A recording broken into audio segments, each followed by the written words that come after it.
Dans la Bible, Ponce Pilate est resté célèbre pour une phrase et une geste.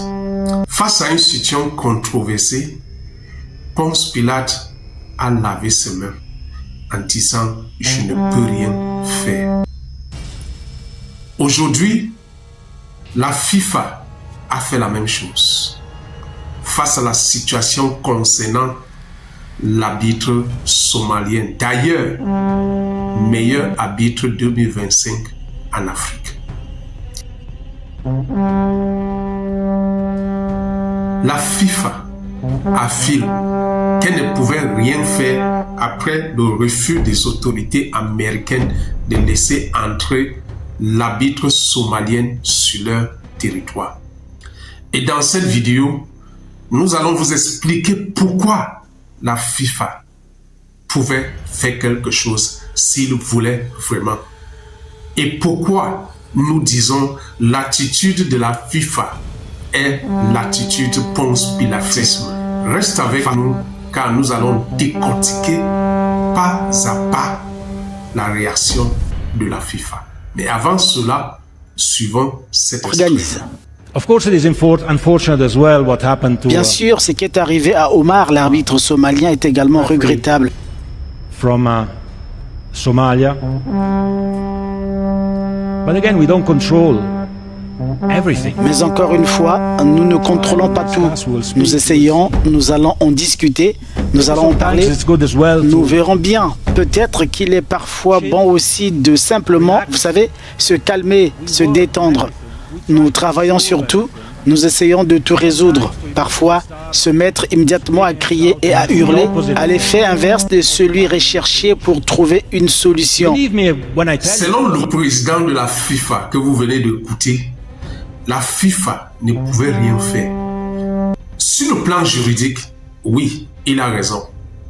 Mais sauf que sur le plan organisationnel et l'attribution de la Coupe du Monde, le président de la FIFA n'a surtout pas raison. Pourquoi? Je vous explique.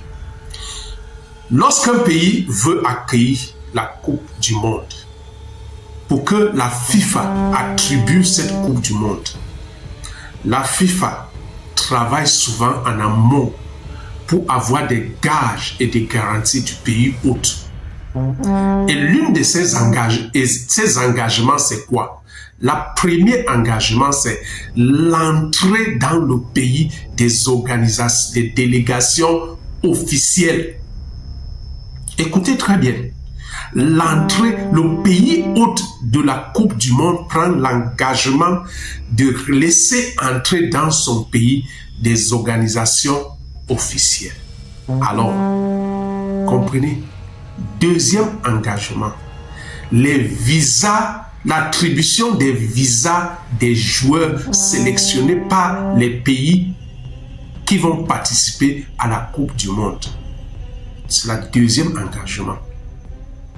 Le troisième engagement, l'entrée des arbitres sélectionnés pour la compétition. Écoutez très bien. L'entrée des arbitres sélectionnés pour la compétition. Parmi tant d'autres engagements. Mais je m'arrête là. Parce que cette discussion concerne l'engagement de laisser entrer des arbitres qui vont arbitrer la compétition. Et certainement, les États-Unis auront pris cet engagement avant l'attribution de la Coupe du Monde. Comment donc la FIFA se lève aujourd'hui pour dire qu'il ne pouvait rien faire, au lieu de demander aux États-Unis de respecter des engagements pris vis-à-vis l'organisation de la Coupe du Monde? Vous voyez donc Infantino joue au Ponce Pilatisme en faisant comme s'il ne connaît rien, comme s'il ne peut rien faire. Et pourtant, des engagements ont été pris. Et dans l'affaire de l'arbitre somalien, je dis ici, les États-Unis n'ont pas respecté cet engagement.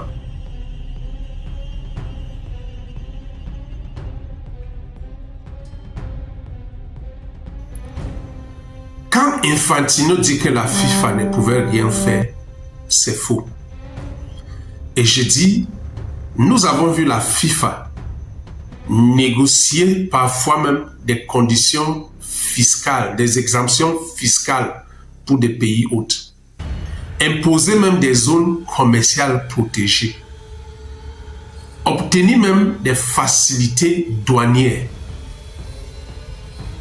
dans des pays qui organisent la Coupe du Monde. Les faits sont là, vous pouvez aller vérifier. Nous avons vu même la FIFA imposer certaines règles et menacer même le retrait de la Coupe du Monde à certains pays. L'histoire ne ment pas. Et nous sommes aujourd'hui dans le monde digital où tout est digitalisé. Ça peut être vérifié. Pour que Infantino parle aujourd'hui, qui ne pouvait rien faire pour faire entrer son arbitre, le meilleur de l'Afrique, est un manque de volonté politique de la FIFA pour respecter la valeur africaine. D'ailleurs, on ne peut pas prétendre aujourd'hui connaître la situation de la Somalie avec les États-Unis. Et la FIFA, en invitant cet arbitre, connaissait que c'est un arbitre somalien. Vous voyez donc que la FIFA, qui prétend être une organisation hyper organisée, qui s'en charge de la bonne marche de football, n'est surtout pas. Pourquoi laisser qu'il arrive à l'entrée du stade, à l'entrée du pays, et qu'on le refoule comme un vulgaire bandit?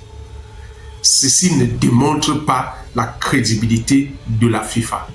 Ici, FIFA a joué au Ponce Pilate. Avant plusieurs Coupes du Monde, la FIFA est intervenue pour résoudre des problèmes administratifs, logistiques ou diplomatiques menaçant l'organisation du tournoi. Parce qu'un mondial représente des milliards de dollars et l'image du football mondial. La FIFA sait donc négocier. Elle sait faire pression. Elle sait obtenir des garanties. C'est précisément pour cette raison que beaucoup trouvent difficile de croire qu'elle était totalement impuissante dans le dossier Omar Attan. Le problème n'est pas seulement l'absence de résultats. Le problème est l'impression d'absence de combat. De nombreux Africains auraient voulu entendre « Nous avons tout tenté. Nous avons négocié. Nous avons défendu notre arbitre jusqu'au bout. » Or, le message perçu est plutôt « Ce n'est pas notre problème ». Et c'est cette impression qui alimente aujourd'hui la colère des Africains.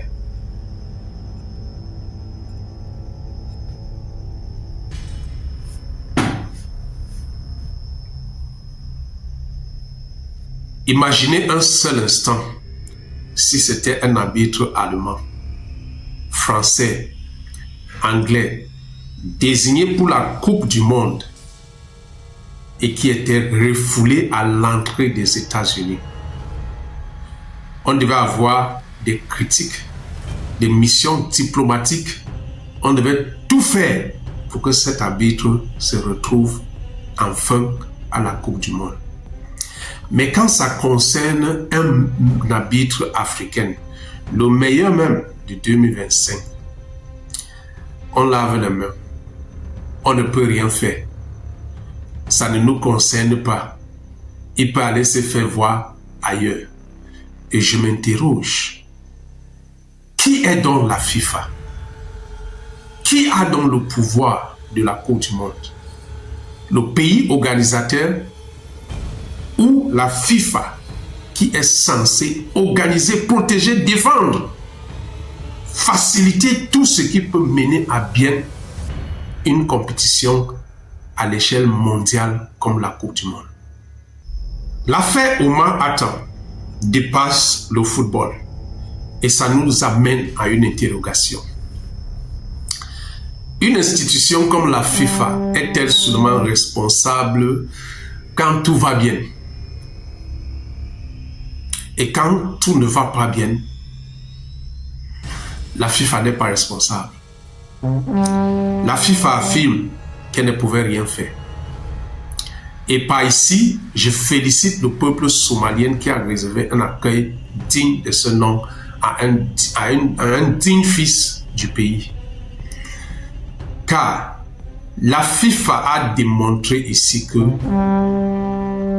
les acteurs de football africains n'ont pas leur place au sein de leur sens. Et je profite ici pour interpeller les dirigeantes africaines du football. On ne peut plus continuer à être menacé, torturé, rejeté comme il faut. Il est temps de s'imposer au sein de la FIFA. Vous avez réélu Infantino à plus de 54%. 54 pays ont tous voté à l'unanimité pour un monsieur qui ne respecte pas l'Afrique. Nous vous regardons. Quand une institution aussi forte que la FIFA affirme qu'elle ne pouvait rien faire, c'est juste un refus d'action. C'est un manque de considération. Et quand cette institution refuse de se mettre aux côtés des Africains, il est temps aux Africains de prendre en considération et s'imposer au sein de cette organisation. Pour moi, je dirais seulement que cette Coupe du Monde 2026 commence à montrer les failles de l'administration Infantino. Et j'implore les dirigeants africains de football de retirer leur soutien à cet monsieur qui est incapable pour gérer le football mondial. Si tu as aimé cette présentation, dis-moi ce que tu penses en commentaire, abonne-toi, like et restons connectés pour les prochaines éditions.